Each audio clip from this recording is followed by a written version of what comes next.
समादरणीय धार्मिक सज्जन वृंद, यजुर्वेद का 38वां अध्याय,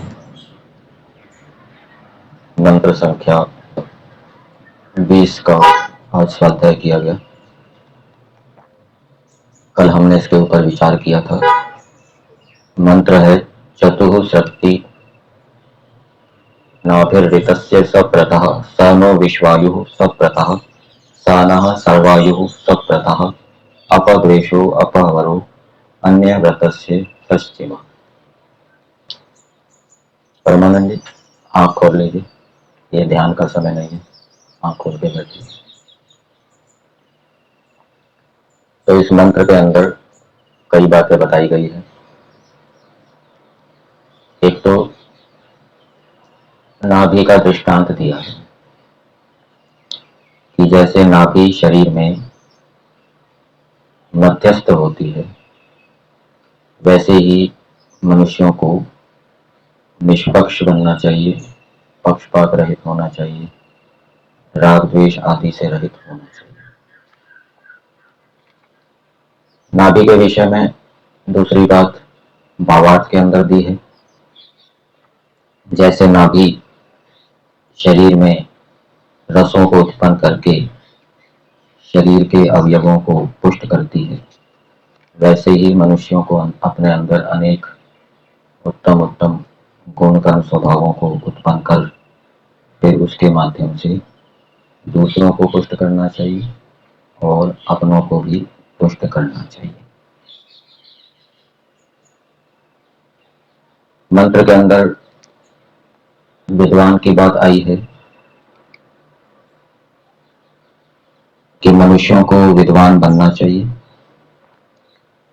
और कैसा विद्वान बनना चाहिए? सप्रथा विश्वायु, जो विस्तार से युक्त हो। जैसे चद्दर होती है, उसको फैलाया जाए तो उससे अनेक पदार्थ लाभान्वित होते हैं। इसी प्रकार से मनुष्य विद्वान बनकर अनेक मनुष्य आदि प्राणियों को लाभान्वित करे, विस्तार से युक्त हो। और मनुष्यों को विश्वायु बनना चाहिए, संपूर्ण जीवन वाला बनना चाहिए, पूर्ण जीवन वाला बनना चाहिए।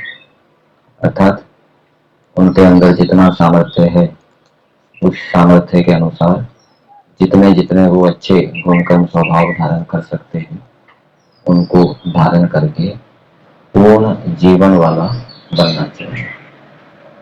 और मनुष्यों को इस प्रकार से प्रयास करना चाहिए जिससे कि उनकी अकाल मृत्यु ना हो, वो पूर्ण आयु को प्राप्त करें। उसके लिए वेद आदि शास्त्रों का अध्ययन और विद्वानों का संग करना चाहिए, जिससे कि ऐसे उपाय प्राप्त हों जिससे कि मनुष्य पूर्ण आयु से युक्त हो, अकाल मृत्यु को प्राप्ति ना हो।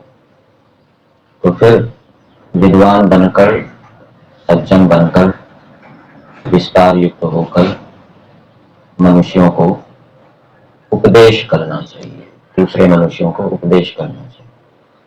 क्योंकि उपदेश के बिना सत्य विद्या का प्रचार नहीं हो सकता। उपदेश ही एक ऐसा माध्यम है जिसके माध्यम से सत्य धर्म, सत्य विद्या का प्रचार होता है। मंत्र के अंदर ईश्वर के लिए, हाँ जी परमानंद जी, आंख खुली है बंद है? अन्य व्रत शब्द आया है। ईश्वर को क्या कहा है?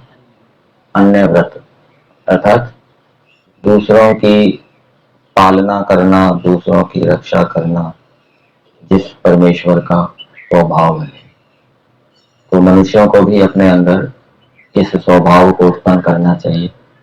स्वार्थी ना बनकर दूसरों के पालन, दूसरों की रक्षा करने का स्वभाव उत्पन्न करना चाहिए। ये ईश्वर की उपासना। तो जो इस प्रकार से ईश्वर की उपासना करेगा वो शीघ्र विवेक वैराग्य से युक्त होकर अपने लक्ष्य को प्राप्त करेगा।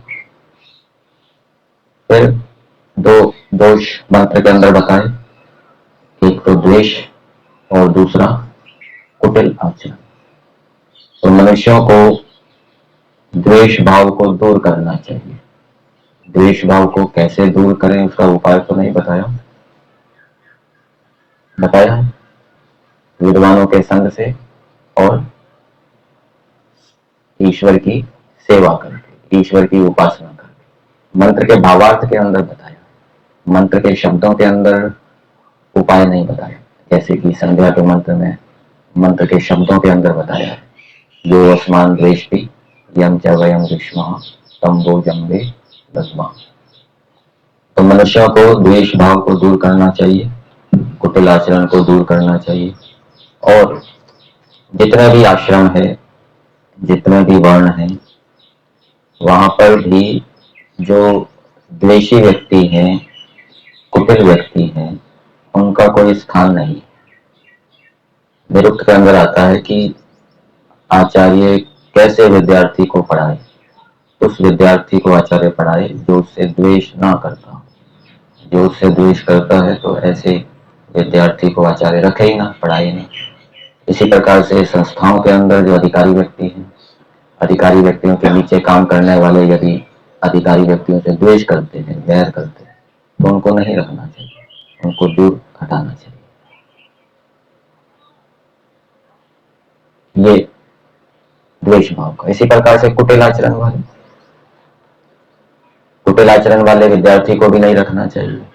परीक्षा की जाती है विद्यार्थी की, कि विद्यार्थी योग्य है नहीं योग्य। कुटिल आचरण वाले विद्यार्थी को पढ़ाएंगे तो उससे वो विद्या का क्या है, दुरुपयोग करेगा, उससे विद्या बलवती नहीं होगी। ऐसे ही जो अनेक प्रकार के सामाजिक कार्य होते हैं, संस्थाओं के कार्य होते हैं, राजा आदि होते हैं, तो राजा भी ऐसे राजपुरुषों को रखे जो राजपुरुष उसके भक्त हों, उससे द्वेष करने वाले ना हो। ऐसे राजपुरुषों को रखे जो सरल व्यवहार वाले हो, कुटिल आचरण वाले ना हो। कुटिल आचरण वाले राजपुरुष हानि करेंगे। ऐसे ही वैश्य वर्ग हैं, व्यापारी हैं, किसान हैं, वो भी दूसरे व्यक्तियों को रखते हैं, उनसे काम लेते हैं, तो वो भी क्या है, उनसे द्वेष करने वाले ना हो, कुटिल आचरण करने वाले ना हो। यदि ऐसे हैं तो उनको दूर कर दिया जाए। अपद्वेषो पश्चिमा, पदार्थ के अंदर दिया है कि द्वेष करने वालों को हम दूर भेज दें, और भावार्थ के अंदर क्या दिया है कि विद्वान और ईश्वर मनुष्यों के द्वेष भाव और कुटिल आचरण को दूर करते हैं। तो विद्वानों का ये कर्तव्य है, मनुष्य एक तो विद्वान बने और विद्वान बनकर दूसरे मनुष्यों के जो द्वेष भाव हैं, कुटिल आचरण है, उनको दूर करें उपदेश के माध्यम से। स्वयं तो वो करेंगे ही, फिर वो दूसरों के करेंगे। तो ये कुछ बातें मंत्र के अंदर बताई गई। ये मंत्र का संदेश है मनुष्यों के लिए कि मनुष्यों को ऐसा ऐसा करना चाहिए।